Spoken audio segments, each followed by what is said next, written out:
በውይይቱ ውስጥ አስፈላጊ የሆኑትን ነገሮች ሁሉ ተናግረው እንኳ የተሸነፉ ያህል ተሰምቶት ያውቃል?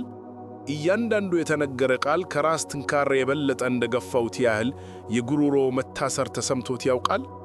ምናልባት ጮክ ብለው በሚናገሩ፣ በሚያቋርጡ፣ በሚያፌዙና በራስ መተማመን ሽፋን በኩራት አካባቢዎችን በሚቆጣጠሩ ሰዎች ተከበው ይሆናል።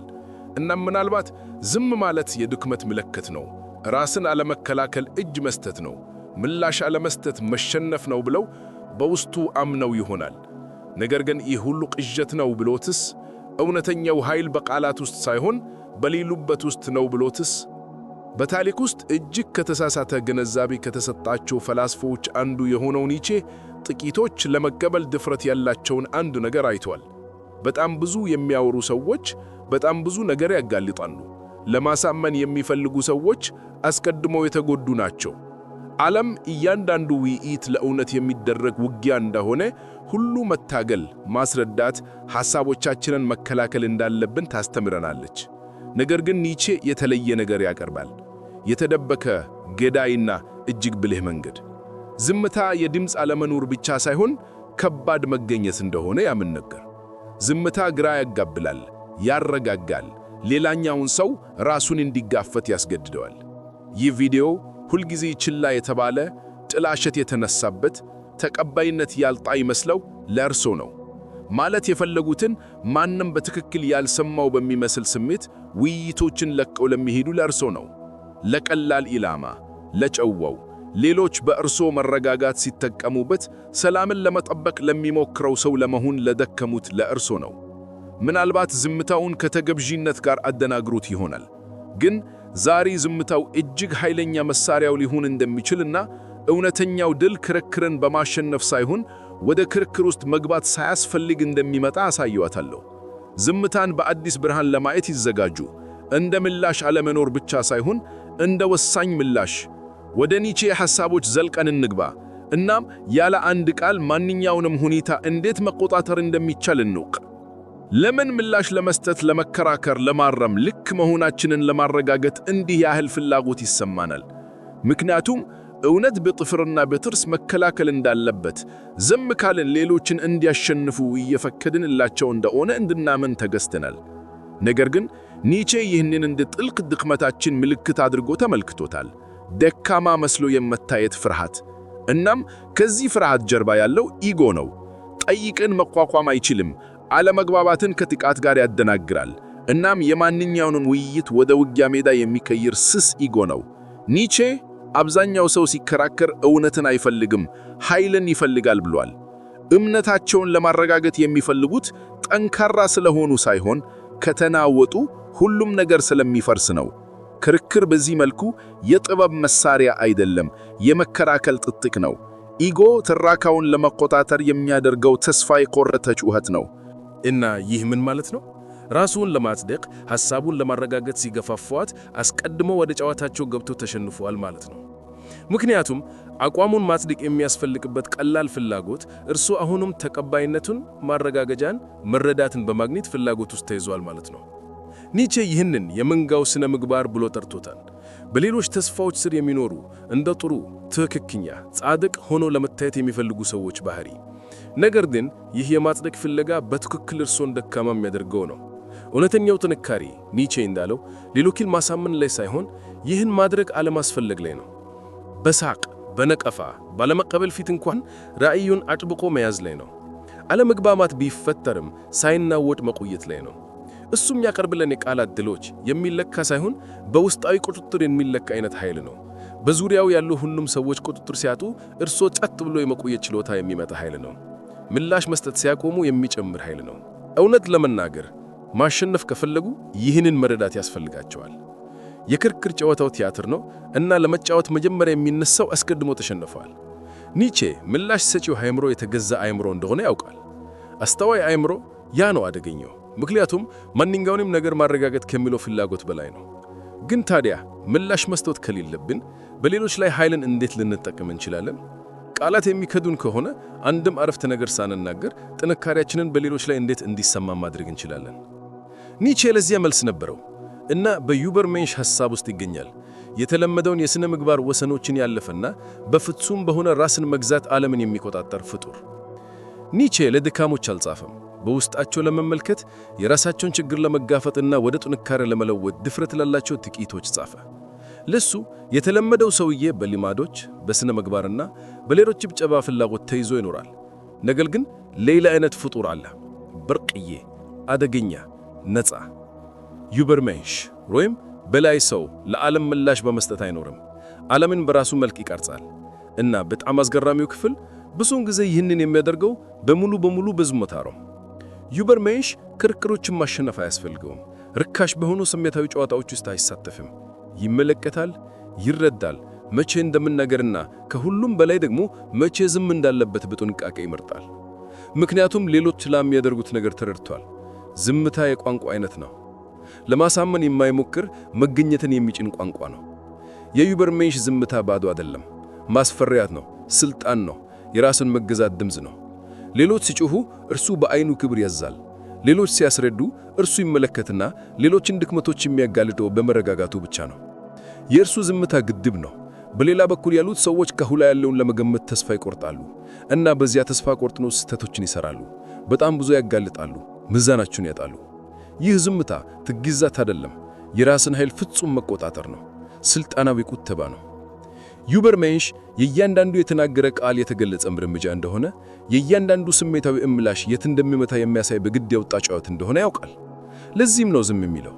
የሚለውጠው ነገር ስለሌለው ሳይሆን ምንም ማለት ስላላስፈለገው ነው። ለአንድ ሰው ሆነ ነገር ማረጋገጥ ያለበትን ፍላጎት አልፏል። የእርሱ መገኘት አስቀድሞ ይስናገርለታል እና ከዛም በላይ ደግሞ ያስነሳል። ምክንያቱም ዝምታው ሌሎችን ወደ ውስጥ እንዲመለከቱ፣ የራሳቸውን ድምፅ እንዲቋቋሙ ያስገድዳቸዋል። በጩኸት ማህበረሰብ ውስጥ ዝምታን የተቃተሩ ንግሥታት ናቸው። ነገር ግን ይህ አስፈላጊ ጥያቄ ያስነሳል። ዝምታ ለሌሎች ለምን በጣም የሚያስጨንቅ ይሆናል? አንድ ሰው ምላሽ አለመስጠትን ብቻ ሲመርጥ ብዙ ሰዎች ለምን ይፈራሉ? የሚጠበቀው ግጭት በከባድ አለመኖር ሲተካ በሰው አእምሮ ውስጥ ምን ይሆናል? መልሱ በስነ ልቦና ውስጥ ይገኛል። ዝምታ የድምፅ አለመኖር ብቻ አይደለም፣ መስታወት ነው እና ለብዙዎች የሚያነጸበርቀው የማይታገስ ነው። ምላሽ አለመስጠትን ሲመርጡ ራሳቸውን ዝም እያሰኙ ብቻ አይደሉም፣ ሌላው ሰው የራሳቸውን ድምፅ እንዲሰማ ከውጭ መቃወም ምቾት ውጪ የራሳቸውን ክርክር እንዲጋፈጡ እያስገደዱ ነው። እና ያ ያረጋጋል። ምክንያቱም አብዛኛው ሰው ራሱን ለመግለጽ አይናገርም። ራሳቸውን ለመጠበቅ፣ ራሳቸውን ለማሳመን፣ በሚናገሩትና በማንነታቸው መካከል ያለውን ባዶነት ለመደበቅ ይናገራሉ። እናም እርሶ ዝም ሲሉ ማስመሰላቸው ይወርቃል። ማህበራዊ ስነ ልቦና አስቀድሞ በግጭት ሁኔታዎች ውስጥ ዝምታ እንደ ፍርድ እንደሚቆጠር ያሳይቷል። እርሶ ያዳመጡ ብቻ ቢሆንም ምንም አይደለም። ተናጋሪው የተጋለጠ ያልተጠበቀ ስሜት መሰማት ይጀምራል። ለምን? ምክንያቱም ያለ እርሱ ምላሽ የተረከውን ቁጥጥር ያጣሉ። የሰው አእምሮ ወደ ማስጠንቀቂያ ሁኔታ ይገባል። የአሚግዳላ የፍርሃትና የጭንቀት ክልል ይነቃቃል። ሌላኛው ሰው የራሳቸውን ፍርሃቶች በእርሱ ላይ ማውጣት ይጀምራሉ። እየፈረድኩኝ ነው፣ አለመተማመኝ መስታወላ፣ እየዋሸው እንደሆነ ያውቃል። እና በዚህ በስነ ልቦና ውጊያ ሜዳ ውስጥ ዝምታ የማይታይ ምላጭ ይመስላል። ማንም የማያየው ግን ሁሉም በሚሰማበት ቦታ ይቆርጣል። ኒቼ ዘመናዊ ሳይኮሎጂ ከማረጋገጡ ከረጅም ጊዜ በፊት ይህን ተሰምቶታል። ለሱ አማካይ ሰው ለምላሾቹ ባሪያ ሆኖ ይኖራል። በግፊት ይሰራል። ከንቱነት የተነሳ ምላሽ ይሰጣል። እንዳይረሳው በመፍራት ይናገራል። ራሱን የሚቆጣጠረው የላቀ መንፈስ ዝም ይላል። ምክንያቱም የእያንዳንዱ የተሰጠ ቃል ለጠላት የተሰጠ ቁራጭ መሆኑን፣ የእያንዳንዱ ስሜታዊ ምላሽ የት እንደሚመታ የሚገልጸው በግድ የወጣ ጩኸት መሆኑን ያውቃል። ከዚህም በላይ ዝምታ በአታላዮች ላይ አስከፊ ውጤት አለው። በሌሎች ስሜታዊ ቁጥጥር የሚበለጽጉ ሰዎች በጨዋታ ውስጥ ለመቆየት በእርሱ ምላሽ ላይ ይመሰርታሉ። ምላሽ በማይሰጡበት ጊዜ ዑደቱን ይሰብራሉና አታላዩ ይደነግጣል። የራሳቸውን አቋም ለማረጋገጥ የእርሱ ምላሽ ይፈልጋሉ። ያለሱ ራሳቸውን ያጣሉ፣ ራሳቸውን ያጋልጣሉ። ለመደበቅ በጣም የሞከሩትን ድክመት ያሳያሉ። ግን ከዚህ የበለጠ ጥልቅ የሆነ ነገር አለ። ዝምታ ያልተፈቱ ህመሞችንም ያስነሳል። አለመቀበል፣ መተው፣ ውርደት ጉዳቶችን ያነቃቃል። ምክንያቱም በድንገት ሌላኛው ሰው በማዕከል ውስጥ እንደሌላቸው፣ ቃላቶቻቸው በቂ እንዳልሆኑ፣ መገኘታቸው ተጽዕኖ እንደሌላቸው ይገነዘባሉ። እና ይህ ለናርሲሲስቱ ኤጎ ሊታገስ አይመችም። ለዚያም ነው ዝም ሲሉ ራሳቸውን እየከላከሉ ብቻ አይደሉም፣ በጣም የሚያመው ቦታ ላይ በቅዥመት ማዕከል ላይ ያታክኑ። ለዚያም ነው ዝምታ ጥንካሬን የሚጠይቀው። ለሌሎች ብቻ አይደለም፣ ለእርሱም እኩኝ አይደለም። ምክንያቱም ለምላሽ መስጠት፣ ለራስ ማጽልነት፣ ለራስ ማስረዳት ከተለመዳችሁበት ሁሉ ጋር ይጋጫል። ነገር ግን ብጥቼ ተይዞ ሲልቆት አለበትም። ይህ ባህር ሞዲቆንና አዲግላንጦችን በአንድ ጊዜ ይመሰታል። ብጥቼ ተይዞ ሲልቆት አለበትም የፍቅር ቤት ደም መክበራዊ ማዕከል። ነገር ግን ብጥቼ ተይዞ ሲልቆት አለበትም በዚያም ነው ዝምታ ባህልን የሚጠይቀው። ለሌሎች ብቻ አይደለም፣ ለእርሱም እኩል አይደለም። ምክንያቱም ለምላሽ መስጠት፣ ለራስ ማጽሊነት፣ ለራስ ማስረዳት ከተለመዳችሁበት ሁሉ ጋር ይጋጫል። ነገር ግን ብጥጭ የተይዞ ሲልቆት አለበትም። በዚያም ነው ዝምታ ባህልን የሚጠይቀው። ለሌሎች ብቻ አይደለም፣ ለእርሱም እኩል አይደለም። ምክንያቱም ለምላሽ መስጠት፣ ለራስ ማጽልነት፣ ለራስ ማስረዳት ከተለመዳችሁበት ሁሉ ጋር ይጋጫል። ነገር ግን በዚያም ነው ዝምታ ባህልን የሚጠይቀው። ለሌሎች ብቻ አይደለም፣ ለእርሱም እኩል አይደለም። ምክንያቱም ለምላሽ መስጠት፣ ለራስ ማጽልነት፣ ለራስ ማስረዳት ከተለመዳችሁበት ሁሉ ጋር ይጋጫል። ነገር ግን ብጥጭ የተይዞ ሲልቆት አለበትም።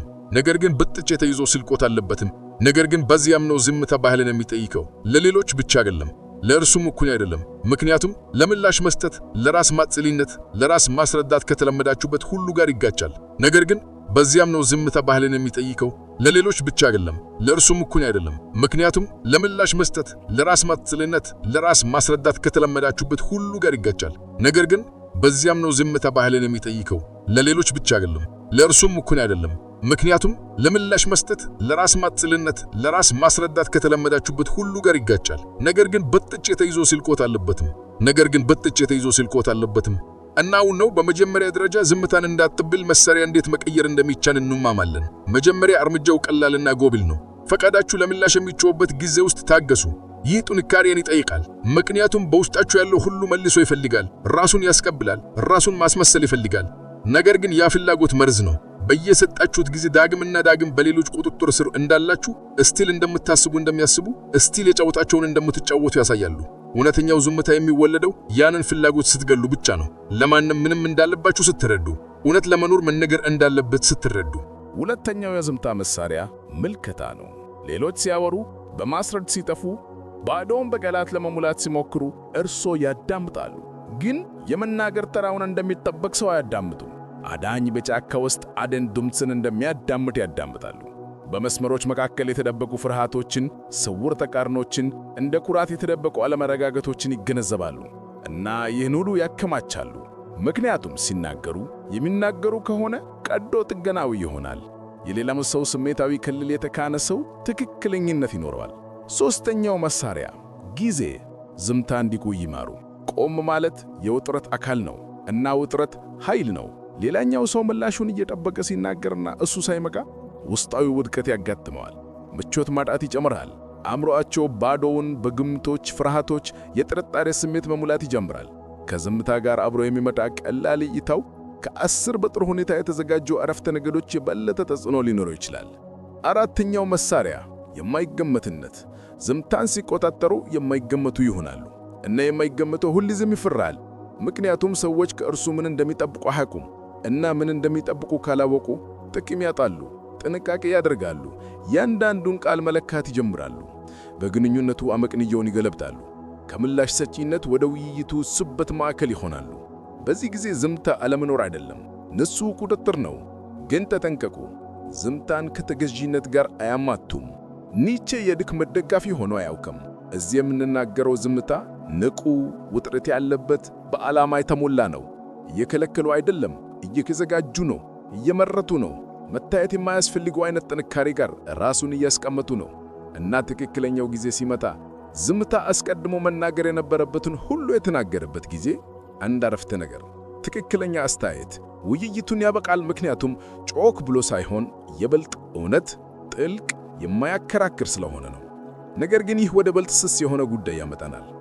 ጨዋታው ማሸነፍ ብቻ ሳይሆን በስሜታዊነት መትረፍ የሚሆንበት ጊዜ አለ።